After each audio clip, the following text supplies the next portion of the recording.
Welcome back to Spectrum Bay News 9. I'm Rick Elmhorst. It's time to go in-depth, and today we're going to go in-depth on the stock market during the upcoming Biden administration. Should you have a particular investment strategy? And joining me now to talk about that is John Troncoso with Jaffe Tilchin Wealth Management. John, thanks so much for joining us today. My pleasure. Certainly. Thank you for having me. John, here is the big number one question. Can you really predict what's going to happen with the stock market with a particular president? And here's the reason I bring that up.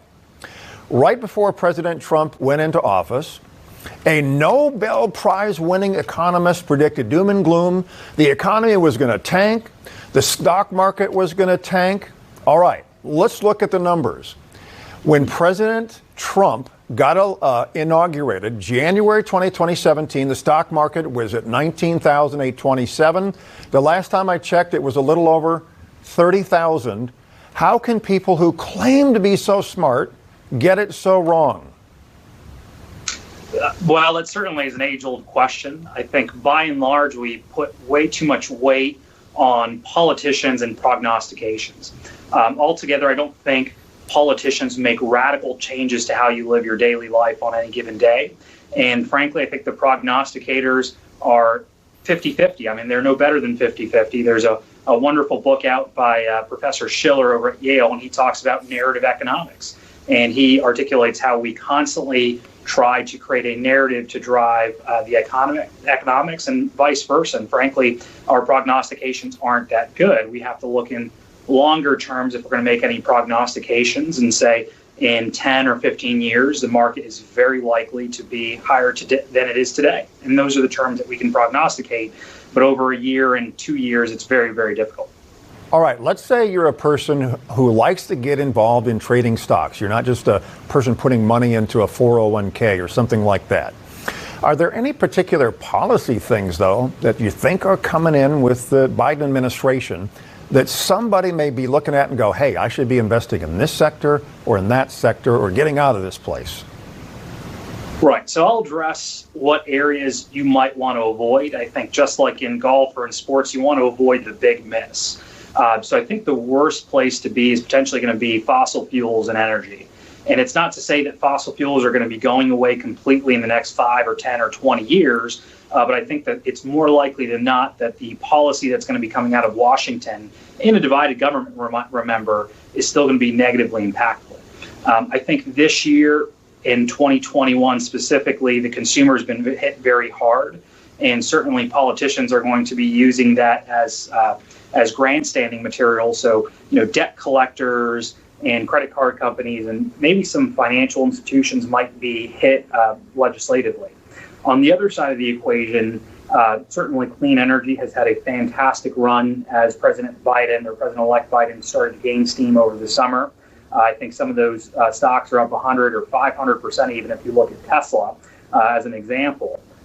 Infrastructure, I think, will be certainly a place where there's going to be a lot of government dollars put to work. And finally, marijuana and CBD are going to be two spaces that continue to flourish under a more and more progressive constitutional body. But keep in mind when you're making these investments, great companies aren't always great stocks. And the best example is the internet bubble or the dot-com bubble in the late 90s, early 2000s. There was a dramatic shift in how we live our lives. There were plenty of great companies and stocks in that market. Just think of Amazon. For every pets.com, there was an Amazon, and there were great, viable companies. But it would have taken you about 10 years to break even on your money, even investing in the best of the best, Amazon.com. It seems like although 2020 has been a pretty tough year as far as the economy goes with all the shutdowns and stuff like that, the stock market's done, pretty well. We're at around 30,000.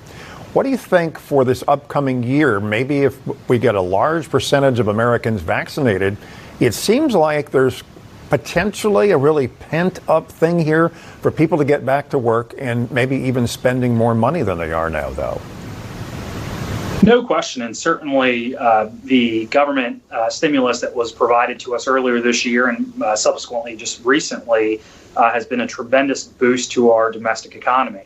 If you look at the aggregate of what was being spent via stimulus, it could in essence be about 20 or 25% of our publicly traded market capitalization. So that's why you've seen some of these indexes do extraordinarily well. Not for nothing, I think there's a tremendous propensity for entrepreneurs and business owners to make the best of whatever situation they're put into. So as Warren Buffett says, you don't bet against the American economy, and I certainly don't bet against the American entrepreneur. So you've seen a lot of these companies like Peloton or Zoom who have really shined throughout this pandemic, and I think that potentially they've advanced themselves 4, 5, or 6 years in terms of revenue and consumer awareness. All that said, when we start looking at risk and where we are in the cycle and the markets and all the rest, really you should be investing in non-binary terms. What I mean by that is you're not either 0% equities or 100% equities. You're usually somewhere in between. So what we typically advise is for a client to have anywhere between, let's say as a hypothetical, 40 to 60% of equities in their portfolio. And depending on what's going on in the world, we can either go from 40 to 50 to 60%, or right back down from 60% to 50 or 40. Right now, if it were me, I'd probably be playing a little bit on the more conservative side, maybe a 45% equity or so. But everybody's time horizon is different. Yeah. And that's what's most important. What I let off in the beginning of the call is I can certainly prognosticate 10 or 15 or 20 years into the future and say that that market will be higher than it is today. So folks that are still a ways off from retirement should be allocated on the more aggressive side of the spectrum. That is really some great advice. And John, if I could go back about 30 years, I would look into the future and go, Rick, you should be saving more, because when you get close to retirement, you don't want to have to make all of that up. John, thanks so much for joining us today on In Depth. Thank you so much for having me.